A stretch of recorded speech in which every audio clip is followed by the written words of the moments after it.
Yorasi bango pe yorasi ba misupe on a fait la bombe bala vangate. Ndamoko na mibenga pas comme les autres. Ça signifie de l'hypocrisie. C'est tout à fait normal. Le propos n'engage que si là. Ben il y a chaque service traiteur na civil nangai. Tous les comédiens sont des hypocrites. Or, Sila est une comédienne, donc Sila est une hypocrite. Aïzenga, avec clair, aïngane pas mais il faut le bango. Les changabi, Geshu n'a s'impliqué boye, côté kuna Linana, côté kuna Sila Bisalou, les changabi donc. N'a bien goûté danseuse nanga. Vous avez dans Beckham, tout le monde m'a joué les lotis. Donc la complicité moko. Avant que SB. Voilà. Les gens n'en parlent pas, ils n'ont pas brusque. Si vous avez le mot hérité par Joseph Kabila, il y a silence. Avec le mot très capital, je parlerai les jours où je trouverai un mot plus fort que le silence. Ça, je le dis absolument, je préfère me taire pour ne pas donner du crédit à Batoualbe Makambola. Je suis une belle vie, je suis une belle vie. Je suis secret, je suis décédé. Je suis pas passé à bon. Bon, tout ça, il y a un cas, il y a ma cam, je suis pas passé à bisou, je suis un anzam, je suis décédé. Je suis un abour qui n'a pas CP, n'a donc il faut aller cabatip. Joseph Kabila, le bâtiment au mot Boabi. Na réussi ko ça pe makambo ben na Congo mais na réussi té et là on a réussi té makasi ça ko changer congolais matata le congolais daté changement de mentalité en ça na pechanga oyebiti yego na ben l'autre mois au moins parmi les gens cherchent les petits diables dans le discours.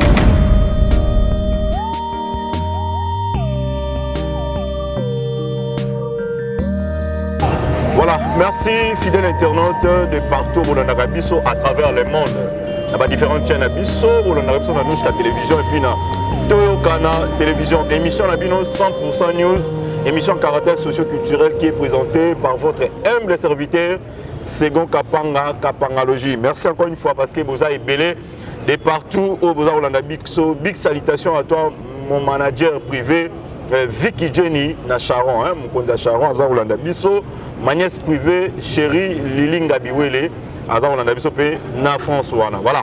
Comme l'actualité nous oblige, tous à la Rawana toujours présent pour nous servir bino, abonner à nous sur la télévision et puis na Toyokana télévision. Je suis avec mon invité du jour, l'artiste et comédien et président Gesho Rocambole. Yende Tozanaye par rapport après les mariages accepté quand même Toyambaye tout sur la laye nenge mariage elika ki nenge nini.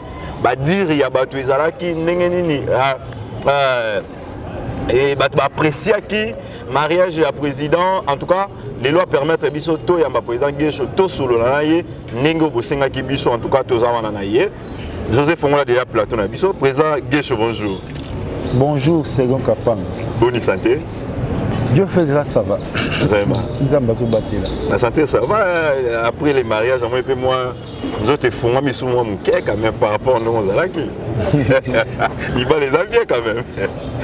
On essaye de faire avec. Donc, Nzambe, tant qu'on appelle si vision, après ça on a provision. Voilà. Donc voilà, on essaye de faire avec. Discrétion de. En tout cas, Président Gesho. Discrétion na yo, ningo bandai makambango. Nandenge. Comment il y a des récite na yo ya mariage d'abord tout sur l'on. Parce que tout le monde a mingi sur préparer mariage quand même ils ont déjà annoncé mais ayo ils ont surprise mon boy bazaki surpris comme on a président Gesho libala président Gesho. C'était comment préparation zaki ndenge pourquoi ou lingaki ko dévoiler ngoté en tout cas ezaki nini en fait.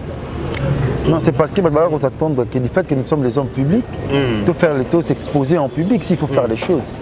Hormis étant ma personnalité publique, nous avons aussi nos vies privées. Voilà. Ça fait partie de nos vies privées. Bien que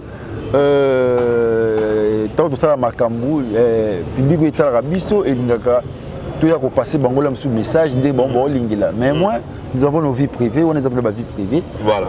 On a préparatif, puis voilà le moment opportun, tellement qu'il faut tout ça la Makamango, il faut camérer parce que tout ça ma personnalité publique et c'est un cas bon mais des actions ça coutumier sur ça là sur go sur la kinzondi tout ça il faut racoler qui ça vraiment et après que nani bakinzondi c'est les gars qui ndé la msusu bandono ba Yves Pan ba Mike Mukadi ba kosenga ba image parce que na ngamo na ba image na ba téléphone et puis voilà et c'est passé donc c'est comme ça on est au bangate qui est net au monaka vous préparer mariage qu'on est là comme ebita il pas comédie comme bongo non c'est pas question de tabanga c'est pleine préparation et bani za médiatiser kuna pe rubrique mo bimi o ya ko déstabiliser mariage banga était peut-être comme à niveau non ma papa moi ma vie auto sala ka biso ko droit ba personne publique ndele msusu moi qui to banga makambo ata pas bato ba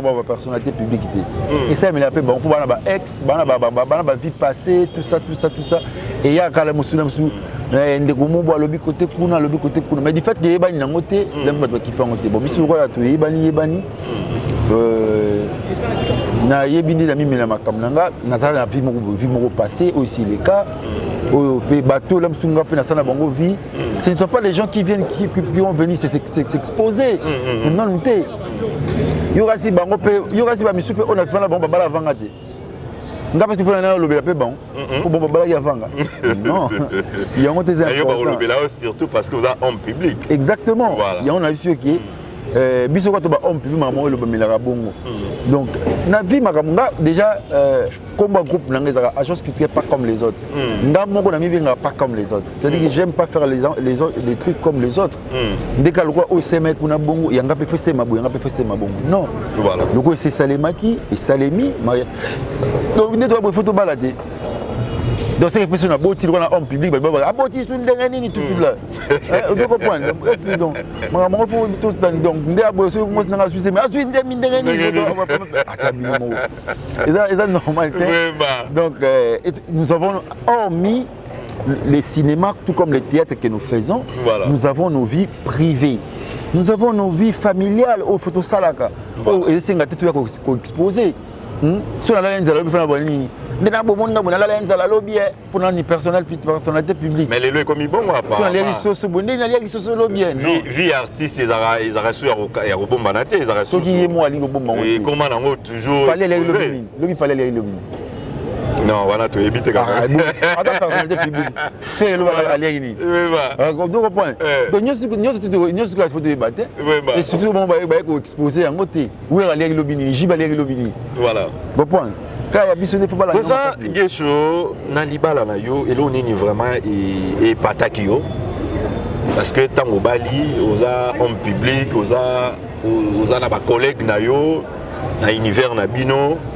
et quand même tout monde qui batu ndenge ba accompagner ki yo ba collègue na yo tout mais loko na part na yo o e marka ki yo na ba jour wana parce que ça ba jour moko précieux oyo en tout cas etikalaka gravé na mémoire mutu nini pende marka ki yo non donc gars déjà ba collègue nanga nyonso tout ndenge ba ndima ko s'impliquer na makambo selenga bien en particularité Belleville Kikusa qui est ma pote depuis Lina qui m'a suivi jour escano là la flat aya qui est mutukutu pendant que madame nanga azola yem taka ko habiller quoi aya qui aime dola la maquillage donc Belleville a qui service traiteur na civil nangai Belleville Belleville donc on a eu à faire beaucoup de choses avec elle aizenga avec Claire aingane pas makambo bato le bongo mais il faut le le bango au président toi tu joues beaucoup dans mes films mais je dois vraiment participer comprendre il faut tout la place mobo il faut tout ça civil na yo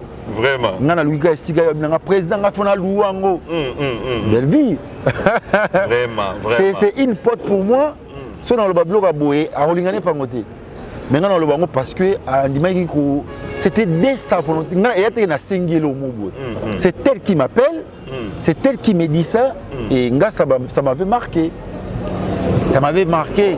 le wana ya kata mon na biso on prend donc muna muto na ndinga azula makamna ye osati mamususu bandolanga ndenge bango mo balba kike bas biso bakomé bolimo ezali basangani mona kote kuna peshanga bi gesho na s'impliquer boye kote kuna linana kote kuna sila bisalu ozo comprendre donc implication ya mona ke au moins les battements se déplacer pam te mais le jour de mon coutumier, na civil, va s'impliquer pendant la voilà, on a plutôt Bellevue Azawana, Bellevue au four parce qu'elle est civile.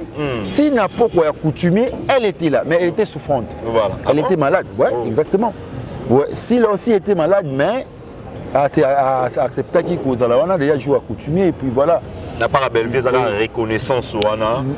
Bah bien elle, fait. c'est ma pote. Il y a pourquoi. En tout cas, il y a un moment comment on va filmer. Oh, moi je te fais aussi un cadeau, je te rends l'ascenseur. Non, tu comment film na deuxième film na banana calamité ah. Non, tu comment Isaiah Nani, et quand tu na Bellevue TV, mais quand tu na Candy Star Télévision. Voilà. On a comme il film ra. Na marache ngamungu. Mais na bagi toi tu es ma pote, j'écris les films. Na oh il y a Salaki en tout cas flèche à l'énergie. Flèche à l'énergie en retour. Donc moi qui n'a pas na fête, péchant en coupe donc na bien goût danseuse nanga. Pour y a tonton Omari, on va pour la piste. Donc on va pour la piste va comédien, banana coutumier au péchant. Et puis à Kenaka toujours retard. Na religieux avant d'être 2 heures. Vraiment. Voilà. Donc, par rapport un peu autrement, que péchant à Bellevue, si là, on a rappelé na fête, na matanga, ça sera vraiment impératif. Mais tout le monde est quand même dans la fête, on est s'impliquer qui il a accepté que vous avez frère on a bango. Tout ça va content. Il a accepté que non. Vous avez dans Beckham, tout le monde va jouer les lotis. Donc la complicité moko avant que SB. Voilà. Donc on a complicité mo yangana yé donc il a joué des moi bien que vous tu kana gay chute bien de se comprendre ka. Beckham nani kuna Bellevue qui cousa na banana na ba film nanga. Donc na SCP sur internet. Face B après la mort, j'étais avec Bellevue. Après la mort, face B a joué moi Sinanga, après la mort a joué Tante Nangaï.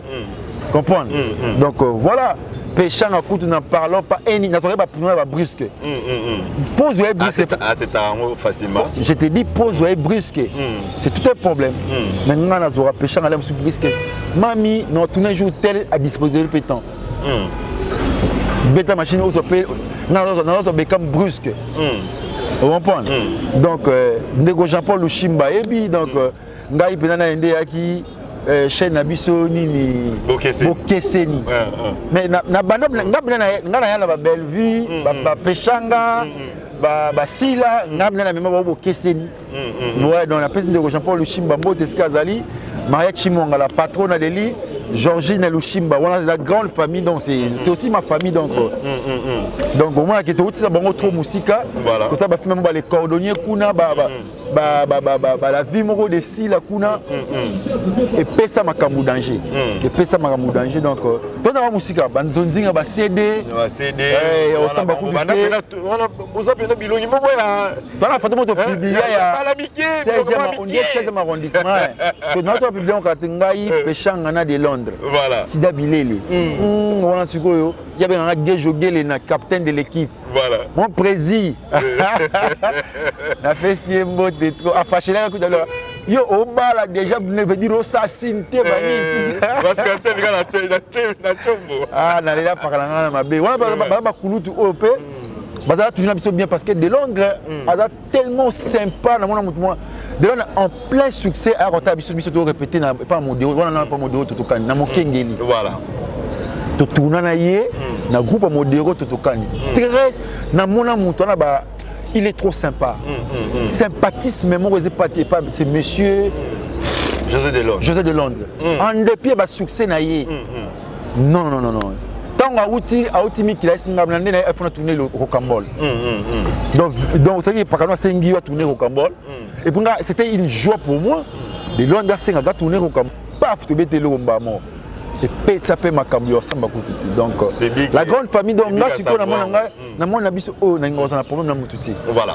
Bon, aux a problème votre président ibi qui est au ma place on a devancer déjà. Mais pour tout ce que ça non to qui na ko subisa bi solo ya mariage parce que ya ngwana. Moi j'envoie les gars qui bien les gars apprécier quand on comment bateau. Non, les gens m'ont appelé m'ont posé ma félicitation.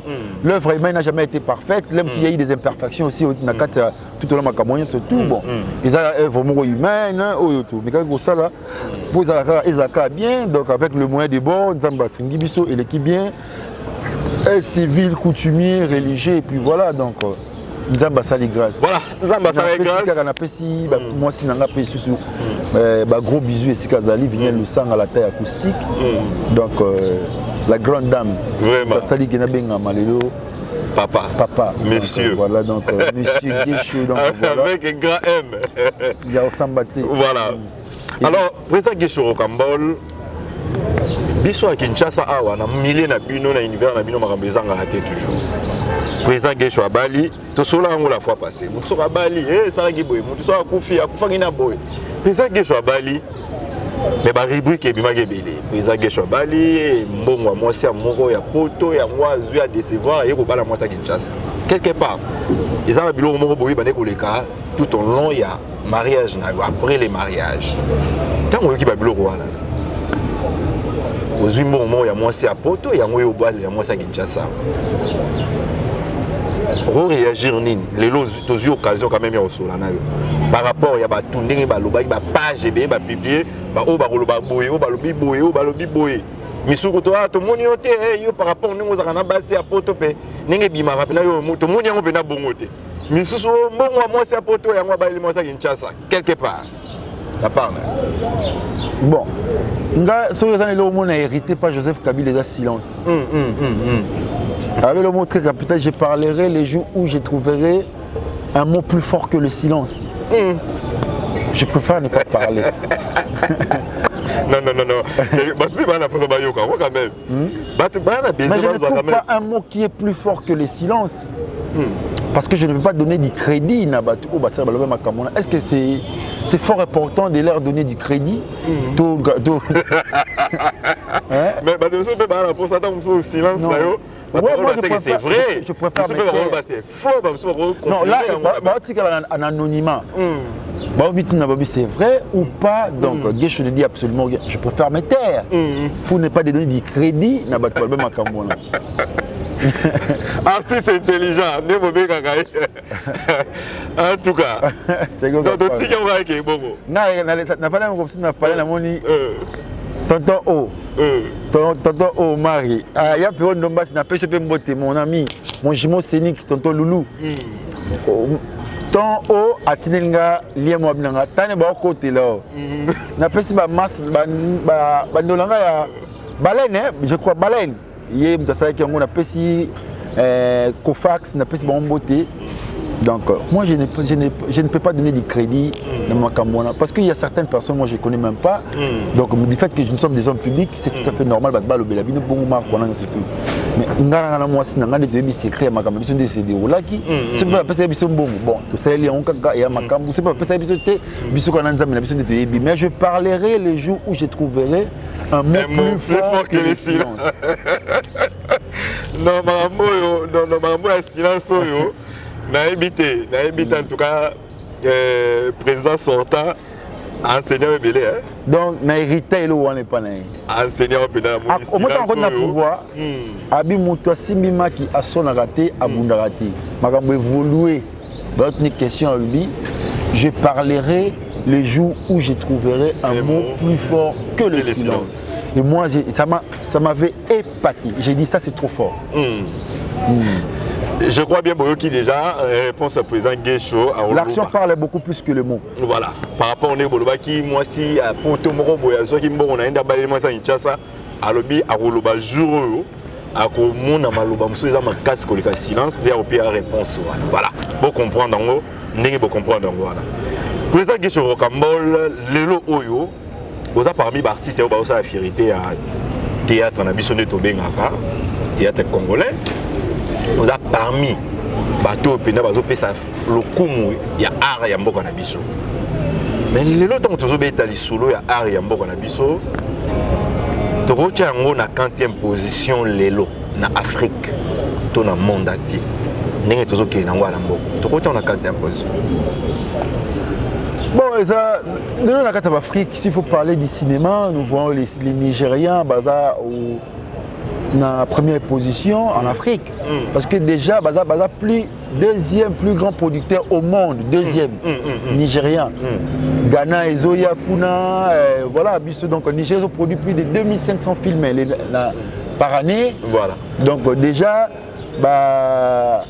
aujourd'hui ils sont bango na plateforme ya streaming ya téléchargement baza au top. Baza au top. Biso tout à fait dans ce les biso il y a des putain biso donc faire notre sur YouTube. Tout le monde alors YouTube yango ndé six makam. Au moins que les musiciens sont plus avancés parce que au moins ba fali ba faire tout biso ko photo vendre pena quand on est autour d'une table, tu réfléchir sur ma caméra. Tu as une plateforme de téléchargement, tu as revendre des Nigériens. Parce que quand il faut parler de Netflix, ce sont des millions. Nous parlons des millions. Aujourd'hui, les cinémas hollywoodiens, et tu côté ça il n'y a pas longtemps, 600 millions na caisse ya l'État. Voilà. Parce que l'État comprend qu'il faut subventionner, il faut aider, il faut l'école, il y a formation concernant les cinémas, les jeunes réalisateurs.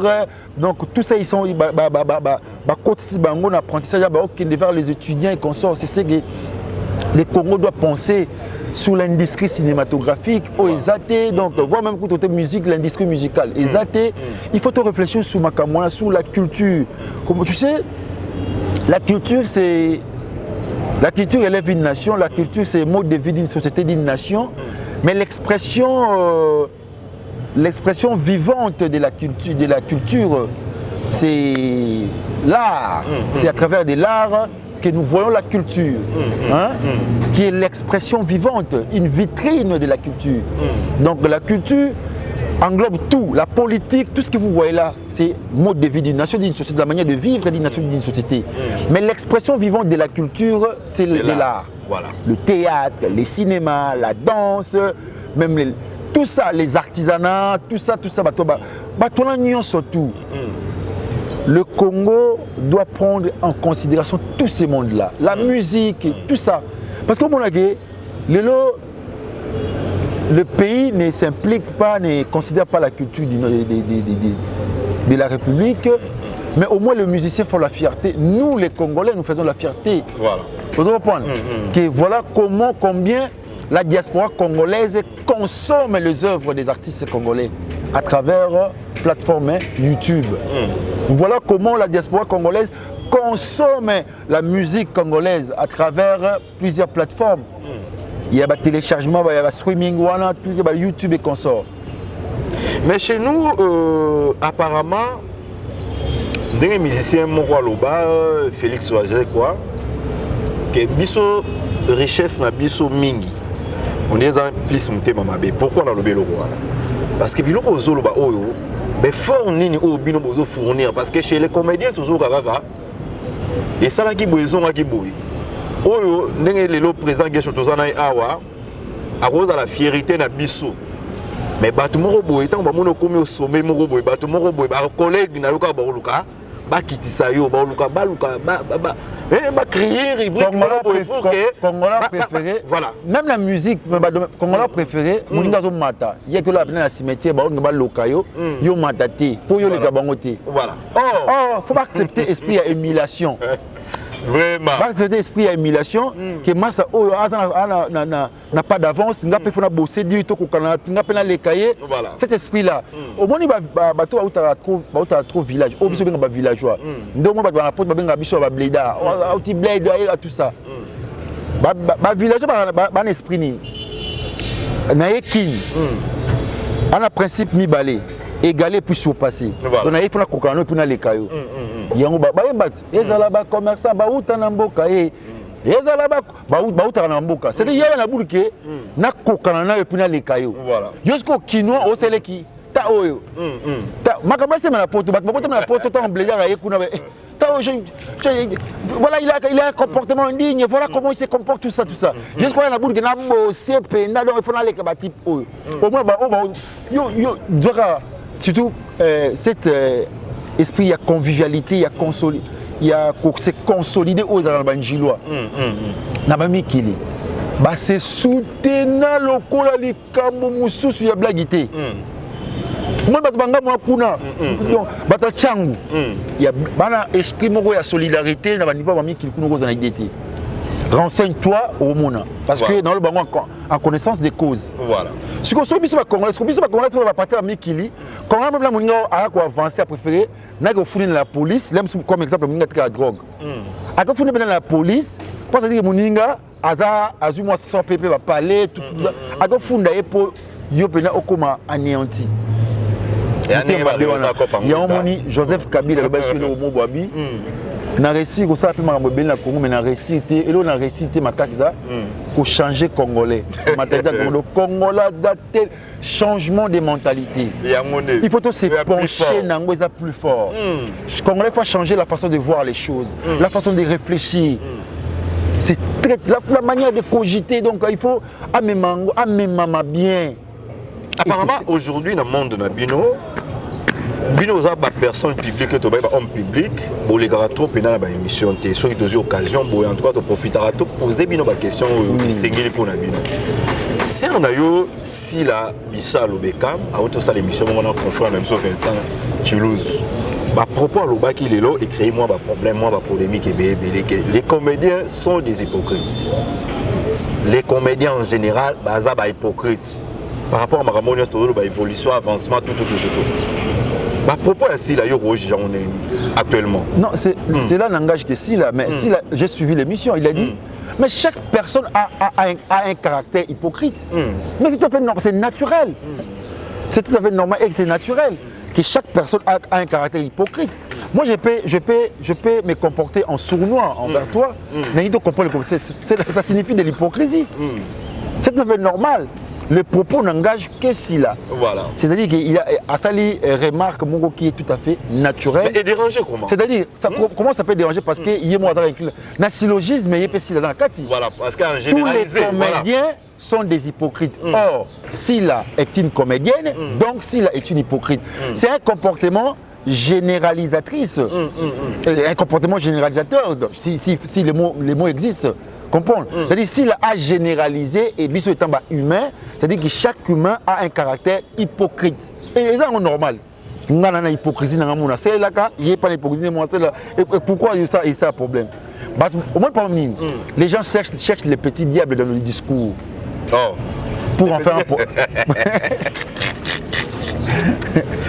Donc, petit diable dans le discours. Pourquoi on a Sili na moto na Libandi? Mais chez vous, tu as dit qu'il y a une concurrence loyale les Arabiens. C'est normal pour l'avancement de Moussala. Mais il y a une concurrence, on dirait comme qu'il y a des non, c'est pas nous. C'est le public qui nous suit. C'est le public qui nous suit. Parce que au moins de Silazana, au moins de Geshazana, au moins de Belviazana, au moins de Pechandazana, au moins de Duchazana, au moins de Ansazana. So c'est une émission, on a sur la carrière, on a sala, beaucoup de 3 jours dans la émission. Et puis on appelle la matière autour. Mais les gens cherchent des petits diables dans le discours. On a vu ce point de ma question concernant Sila, concernant Belleville, concernant Pechanga, concernant Ninukuna. Or, le vrai problème aux Zoluka, la vraie réponse aux Zoluka, c'est la Pechanga. Aux Zoluka, pas na Yemoro. Aux Zoluka, pas na Ngati. Parce que Yemoronde a yebi réponse à ma cam, tout n'est pas nanga. Donc, il faut plus éviter tout cela pour écrire la polémique. Les gens pensent qu'à travers des polémiques, on peut créer des choses, on peut créer de buzz, tout là. Dès que je pense à la pour la polémique, si la pose à la pour la polémique, on écoute à expliquer bien que la chaîne après avoir été incité par certaines personnes. Et ça dit qu'il n'a même pas voulu dire les noms à la télévision. Comment on a Kiro. Vous comprenez? Et puis à sa chaîne, voilà les retombées. C'est une fierté de la République. Donc ne cherchons pas à faire trop de problèmes autour de rien de grave dans le discours. Autour de ma début de l'émission, en tout cas au Salaki, c'est-à-dire au Félistaki. Basseur na yo bani la bango ou meli na bango na carrière na yo ça ina bango sala trop tanga iba kombo na bango mais lelo actuellement baza parmi pe ba comédienne oyo en tout cas baza na top baza na actualité à chaque fois ceux qui m'a maison bima to kaka bazo citer Sila bazo citer Belleville bazo citer Pechanga tout ça va blo bon tout autour wana ya bango état que frère na bango eloko nini oyo sala remarque to eloko nini oyo omona yango eza fierté ya mosala oyo eza ko avancer mosala à travers pe ba sœur na par rapport à milieu na bino mosala na bino non déjà sur telle chaîne YouTube na bango yango eza au top pechanga na chaîne Bellevue dans la chaîne Sila dans la chaîne et puis bango baza ba renommé aujourd'hui na domaine où eza biso c'est notre fierté aujourd'hui bazaka bango kuna te moi côté kuna ba chaîne ba dinana ba peut-être un peu ba Barcelone baza na ba Renate Fokou et tous ces mondes là ngana zoka bango bandeko nanga pena parce que nous avons des acquaintances makamu on a ça makamu suna sana na Beckham batu musu ba ebiti makamu suna sana Bellevue ngaka na bango ngane na yebi makamu suna sana pechanga oyebiti yeku na benga l'autre mois pechanga vous comprenez donc toi ba acquaintance na biso makamu suna te développaka okoye baté l'autre lobby ce sont des mes sœurs au na lingara trop on a bois que la fleur est belle parce que moi dans ma chaîne YouTube non moi ça démarche moi ça qui bat tout tu vois ça ma chaîne YouTube parce que mon gars il n'avait pas besoin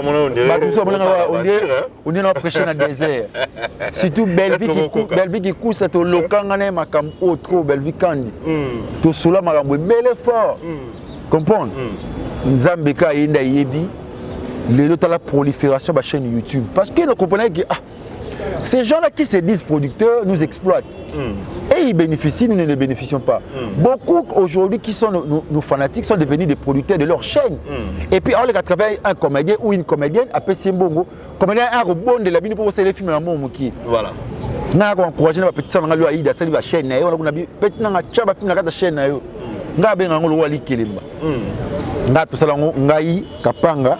Duché ndoi na yo na Kalunga na mama Kalunga voilà tona futa na biso te ngana na tunele Duché ka tunele Kalunga ya tunele nga boye les gens ont compris aujourd'hui toi que na tunele Bellevue na tunele si sana kanda comment expliquer Bellevue na Sila Beckham ba futa ba pesa biso motivation pour les producteurs. Il y a des comédiens. Pourquoi motivation ils aura plus bon? Quand c'était il y a considéré comédiens considéré Moussa Nanga. Quand tu fais que moi je joue dans ton film hein. Je te donne l'exemple de Bellevue et de Beckham. Apparemment tu productrice. Mais ils sont les productrices de leur chaîne. Même voir ma mère nana. Voilà productrice de la chaîne na bango. Ndeli bango ba futa biso mieux que ba producteur ba soi-disant ba producteur ba chaîne na bango. Donc moi quand tu m'appelles pour jouer dans tes films, en tout cas prépare-toi qu'il faut négocier nanga. Faut négocier caché. Prépare-toi de négocier avec moi. Voilà. Parce que le cachet ne s'impose pas. Le cachet se négocie entre le producteur et l'acteur. Toi tu veux m'imposer quelque chose, tu me dis que c'est un cachet. C'est pas un cachet. Voilà. Bande on a biso kuna cette motivation, mais qui nous permet au moins, j'ai reçu cette motivation qui me permet de faire quelque chose. Provision producteur, tu te dis producteur, au lieu de ma comédien, et puis les comédiens naïfs qui sont. Alors, les gars, il y a un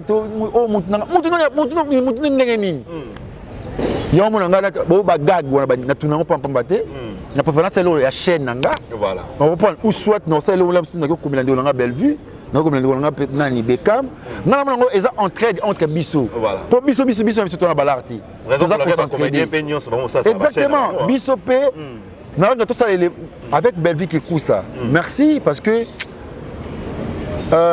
avec son esprit na lula qui ont communauté Bellevue avait réussi à na coopération mon elle m'a appelé. On s'est vu, on a débattu sur ça, on a écrit la pièce. Et on s'est fourvoyé avec tout ça et permettre de tout là dans les Sinabi. Nous préparons un élément. Peut-être ça sera l'élément déclenché au cinéma congolais.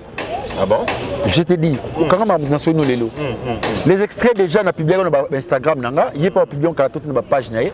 C'est elle qui a produit cela.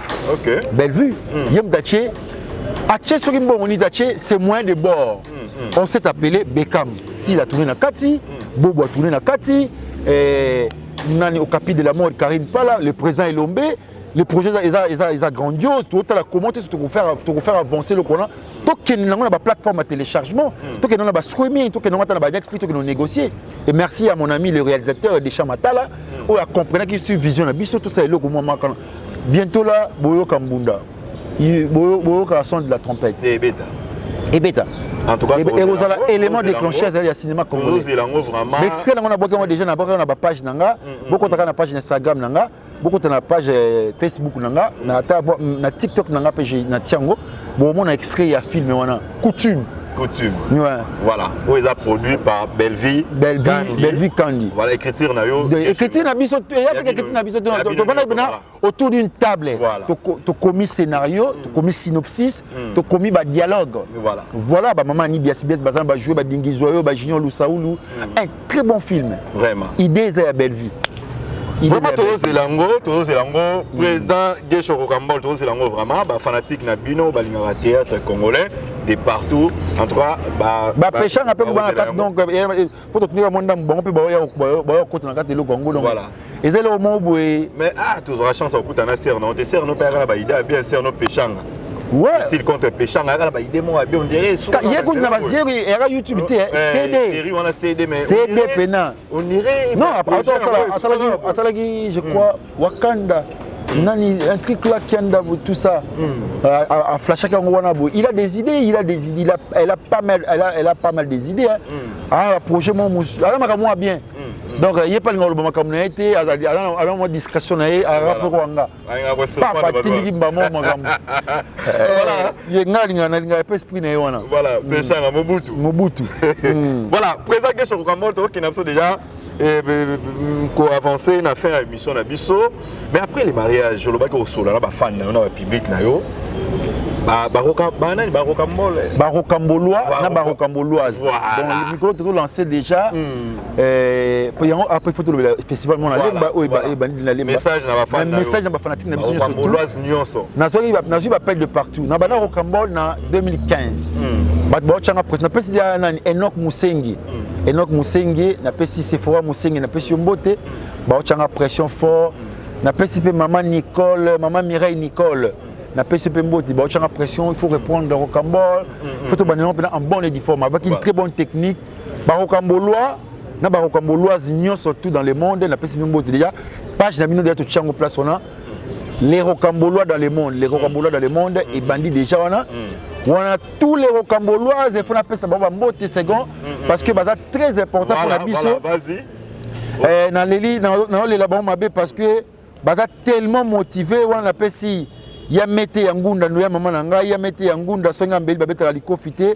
na pesi Mbote belé maman ya bana ya pe na biso Jean-Paul Ngambe na pesi ya nanga Tete Yondo dans la famille Yondo, Yokasi Yondo, il y a Roger Yondo, il y a Jean-Paul Yondo, il y a Charlie Yondo, la Pessi Mbote, pourquoi pas Berlich Bonga, Triple B, on a barokamboloise, na Pessi Mbote na Kati Kondelo, en Akata France, on a kuna, na Pessi Mbote na Clémence na France, on a kuna, la barokamboloise nangai, Cynthia Kashima la baronne, na Pessi Mbote, Frida Daïda, Frida Faïda, na Pessi Mbote. Il y a dans Lubumbashi, on a Pessi Mbote, donc on a Pessi Juliana Thomas, les petits Mekoso, on a les États-Unis, Juliana Thomas, Landrine Kiangana, on a Pessi Mbote, il y a trop. On a Pessi Magéa, Mamou National, Béton, Magéa, Yuebi la petite, donc Merveille, Nakata France, on a Pessi Mbote, Patience Makengo, Patricia Mukelenge, Ruth Maswaku, on a barokamboloise. Na pesi Mino Mbote, na pesi Magika Paya, na pesi Janine Yoka, on a tous les rocamboloises. Mais pourquoi pas tout à l'heure biso ba rocambolois. On a tous les rocamboloises, na pesi tous les rocambolois. On a bazapena base sur Makasi, Mbote na biso ya trop na pesi na Oezali Aldison Kokasuka Mboka, Aldison Pedro Kokasuka Mboka, Aristote Kitambala, Sidodo Moudjaïdjin, Psalm 23, les terrains mon berger, je ne manquais de rien. Mon thème m'a dit quiz, on a Pessi Mbote, il y a trop. Arnaud Ngwani, n'a Pessi Mbote, Aristote Kitambala, Daryl Kanda na Suisse et Mani Matenga, hein? Donc Gelor Kalengo, hein? Gordi Mbongo, na kata France, on a Gordi Mbongo, Barokamboloise, Héritier Kadima, Hervé Mokonda, mon ami, donc il ressemble beaucoup de Julien Loutonadio, Junior Louawa, Manassé Kwete, Max Yakongo, un soldat Makasi, Roberto Rubin, Serge le Visionnaire, Yannick Mboukou, na pesi wana ba Rokambolo surtout, na pesi mnombote en tout cas on a bien ba Rokambolo surtout na ba Rokamboloise, on a bien ba passeport diplomatique. Oh il y a donc on a ba soda na yo. Bon que les ko s'abonner na ba page na bino les Rokambolo dans le monde. Ici ka maramyo se banda kuna et puis to préparer 4e saison ya Rokambol. Voilà. Bango balobe en tout cas président yo cha marambo poids, to pousse marambo liboso bino boza ya parler donc yo samba kututé. Jonathan Gana, les champions des champions, obésité financière. Donc, Eric Serge Chindu, Nathalie Kalonji, Eric Kola Moté Mameli Vaïkola. Donc, voilà. On a un Rokambolo, on a un Rokamboloise. Le programme, on a un détail programme par rapport à l'année Nengezo Kendeboye. Déjà le mois prochain, on a lancé 4e saison, il y a Rokambol. Voilà. Donc, on a lancé 4e saison à Rokambol. Qui est s'abonner à la chaîne Gelo Ingangi Télévision. Mais c'est la deuxième chaîne, Gesho Spawn TV, 2 chaînes. Voilà. Pas qu'il y a s'abonner pour ma cambo, il y a place sur un truc de Tindy ma cambo. Voilà, on va s'imposer pour on dirait chaîne pénal tout ça pour les bisaki voilà Barokambolois na Barokambolois c'est quoi télémi balobi président to Tindika makambo donc na benga ba passeport diplomatique Mikolo tous les Rokambolois na Barokambolois baza ba passeport diplomatique donc to Tindika na ba makambo qui danger au sambate voilà tara maman ya meti ya ngunda ndimi bina makambo ngo donc yiko de ya maman nanga asire libale na maman bébé mère a motivé bah oui maman zo le bon non sentir donc ils ont après le mariage mère a na makambo mais il faut quand il ba motivation tout donc celui qui trouve une femme trouve le bonheur voilà donc comme dans tout cas numéro de téléphone pour les fanatiques nayo numéro de téléphone pour et puis message clé pour na batonyo so balandi biso à travers le monde déjà ton événement mon na kata lemba festival mona lemba un événement culturel où ils sont ça bana lemba nyon surtout en tout cas merci na le premier citoyen de la commune aux alliés monsieur le bourgmestre Jean Sakabeka joie ou andimi ko accompagner vision merci na ba onyo surtout ba notable nyon sur lemba Gigal Kaska Songo maman Yvette Lubala ono honorable PDG Cédric Lungu, merci à président Chris Sagaga, président du conseil communal de la jeunesse de Lemba, président même temps il y a comité de gestion du centre culturel de Lemba où on a vice-président. Donc merci à Batunion surtout, merci à honorable Peter Kazadi, sénateur Denis Kamba, il va accompagner Vision parce que après Makambozali, le festival Mona Lemba a comme contexte culturel c'est la promotion, l'identification et la diversité culturelle. Nous faisons la promotion de la culture. Nous voulons prôner des valeurs dans la commune de Lemba. Lemba cherche à redorer l'image ternie par Batubaya. Lemba récite trop de parvenus. Maintenant, nous voulons redorer l'image de notre commune. Lemba qui est la commune des intellectuels, la commune du savoir, les quartiers latins, cherche à redorer son image. Valeur parce qu'on ne peut jamais avoir un développement du pays sans pour autant passer par la culture. La culture est un mode de vie d'une société. Lemba, le cause agglomération par la promotion, l'identification et la diversité culturelle. Lemba Moussenza Lemba Moussenza donc en tout cas donc Makambo ça bien. Ngabiwele en France. Lili Ngabiwele. Ah Lili Ngabiwele. Je suis fanatique de mes fans. Autre fanatique dans on a bito benga ba Rokamboloise. Voilà. Ba komela ka ngai, ba komela biso to intégrer bon la kata groupe. Donc ba biso kana plus 243 994 088 661 wana ba ozwa biso. Et tu planifier tu côté on a un groupe na biso sika ils ont un groupe de soutien voilà oyo ko tindika makambo ba Rokamboloa ya na tete yondo hein le passeport diplomatique il makambo ka ndeto solaki donc tout pendant teke hein donc Juliana Thomas le petit mais costaud donc bino tout on a tout tindika makambo ya mete ya ngunda donc makambo ya kitoko donc voilà to komiti na suka déjà Bon Emmanuel Tara, ça va bien. Emmanuel Tara, le vice-président de l'agence culturelle, pas comme les autres. Emmanuel Tara. Je te salue donc. Voilà, ça n'est fini pour aujourd'hui. C'était là l'artiste et comédien Gesho Ingange, président Gesho Rokambol, Ndetozaki comme invité du journaliste. Restez toujours branchés, connectés dans les différentes chaînes Abisso. Vous s'abonner, vous liker, vous partager. Merci à mon confrère Yves Ipan. La salutation à yo. Merci à José Kimpese. Merci à Liling Abiwele, ma nièce chérie privée. Merci à Vicky Jenny Mkonza Sharon. À Konanabiso, Papa Maradona à Missy. Il y a Maman Nanosha Missy. À Konanabiso, la salutation à Bino. Vraiment, portez-vous bien d'ici là. Tous toujours ensemble là, Bino. En tout cas, on se retrouve au prochain numéro. Bye. Yorasi Bamisupe, on a fait la bombe à la vangate. Ndamoko n'a mis pas comme les autres. Ça signifie de l'hypocrisie. C'est tout à fait normal. Le propos n'engage que si là.